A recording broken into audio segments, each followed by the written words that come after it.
दोस्तों, मैं भावनी मिश्रा अपने चैनल में आप सभी का एक बार फिर से स्वागत करती हूं। आप सभी को नवरात्रि की और आने वाले दुर्गा पूजा पर्व की बहुत बहुत शुभकामनाएं। नवरात्रि शुरू हो गई है, तो नवरात्रि में हमें कौन कौन सी चीजें खानी चाहिए, कौन सी चीजें नहीं खानी चाहिए, अगर आप व्रत हैं तो क्या क्या फलाहारी आप कर सकते हैं, और अगर आप व्रत नहीं है तो भी आपके घर में किन किन चीजों का आना वर्जित है, कौन कौन सी चीजें आपको 9 दिनों तक नहीं खानी है, ये सारी बातें इस वीडियो में मैं आपसे शेयर करूंगी।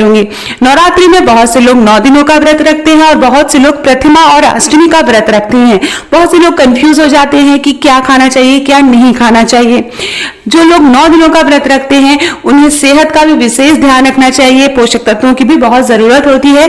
तो फलाहारी के साथ साथ पोषक तत्वों के साथ हम नवरात्रि का व्रत कैसे कर सकते हैं, तो क्या क्या खाना चाहिए, सारी बातें मैं शेयर करूंगी। नवरात्रि व्रत में सबसे पहले मैं आपको बता दूं, नवरात्रि व्रत में दूध या उससे बनी चीजें खाई जा सकती हैं। दूध से आप कई तरह के शेक या स्मूदी बना सकते हैं। अगर आपको डायबिटीज है तो आप नेचुरल शक्कर का आपके पास ऑप्शन है, आप चुन सकते हैं, जैसे कि गुड़ हो गया, शहद हो गया, खजूर हो गया, इन सब चीजों का आप इस्तेमाल कर सकते हैं। इसी के साथ खाने में दही, छाछ या आप रायता बना सकते हैं, जैसे कि खीरा खाया जा सकता है तो खीरे का आप रायता बना सकते हैं, ये ऑप्शन है आपके पास।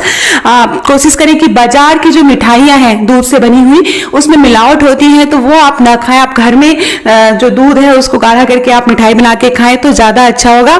इसी के साथ खाने में जैसे मैंने बताया दही छाछ खा सकते हैं, क्योंकि ये उपवास के दौरान पाचन संबंधी समस्याओं को आप रोक सकते हैं ये सारी चीजें खाकर। साथ में एनर्जी लेवल को भी आप हाई रख सकेंगे। प्रोटीन इंटेक के लिए आप जैसे पनीर खा सकते हैं, लेकिन कोशिश करिए कि जो पनीर आप खाएं वो घर में बना हुआ पनीर खाएं। नींबू डाल के फाड़ा हुआ जो पनीर है आप उसी खाएं, बाजार का पनीर आप न खाएं, उसमें मिलावट हो सकती है। व्रत में जो भी जितने भी प्रकार के फल आप मार्केट में मिल सकते हैं, सभी प्रकार के फल आप खा सकते हैं। सब्जियों में कुछ ऑप्शंस होते हैं जो कि आप व्रत में खा सकते हैं, जैसे कि आलू हो गया, शकरकंद हो गया, लौकी, अरबी, कद्दू, ककड़ी, गाजर, केला, सेब, तरबूज, पपीता, अंगूर जैसे सभी तरह के आप फल और सब्जियां आप खा सकते हैं। अब मैं बात करूंगी कि जैसे कि नॉर्मली हम आटा खाते हैं, तो व्रत में आप किस प्रकार का आटा खा सकते हैं। तो समा का चावल, राजगीरे का आटा आप खा सकते हैं, कुटू का आटा खा सकते हैं, साबूदाना हो गया, राजगीरा, सिंघाड़े का आटा की आटे आप खा सकते हैं। इनकी आप रोटियां, पूड़ियां या आप चाहे तो पराठे भी बना सकते हैं, चीला बना सकते हैं। तो ये सारे काफी ऑप्शंस आपके पास हैं, आप ये सारी चीजें आप खा सकते हैं। नवरात्रि के उपवास के दौरान अगर बहुत से लोग तो नमक नहीं खाते 9 दिनों तक, लेकिन 9 दिनों तक नमक नहीं खाने से आपके जो शरीर में आपको वीकनेस महसूस हो सकती है, तो उसकी जगह आप सेंधा नमक खा सकते हैं। तो 9 दिनों तक आप सेंधा नमक का सेवन कर सकते हैं। इसके अलावा आप अगर हम मसालों की बात करें तो मसालों में जीरा, लौंग जैसे मसाले आप यूज कर सकते हैं, लेकिन मसालों में जैसे कि धनिया हो गया, हल्दी हो गया, गरम मसाले हो गया, तेज पत्ता हो गया, ये सारी चीजें जो है खाने में आपको वर्जित रखना है, इसको आपको नहीं खाना है। मसाले कोलेस्ट्रॉल और ब्लड शुगर लेवल को नियंत्रित करने के लिए जरूरी है। तो जैसे जीरा, अजवाइन आप ये डाल के आप अपने जो भी सब्जियां बना रहे हैं उसमें छौंका लगा सकते हैं। सूखे मेवे आप खा सकते हैं। सूखे मेवे प्रोटीन, विटामिन और खनिजों का भंडार होते हैं। सूखे मेवे आपके नवरात्रि डाइट में शामिल करें। दिन भर में मुट्ठी भर अखरोट, बादाम, खजूर, पिस्ता और किशमिश आप खा सकते हैं। नवरात्रि के व्रत में हमें क्या क्या नहीं खाना चाहिए वो सारी बातें मैं बताती हूँ।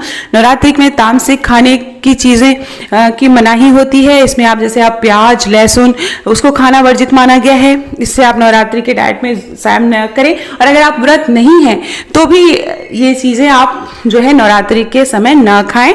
उपवास के दौरान नियमित आटे, गेहूं जैसे चावल, सूजी, मैदा ये सारी चीजें आप न खाएं अगर आप व्रत हैं तो।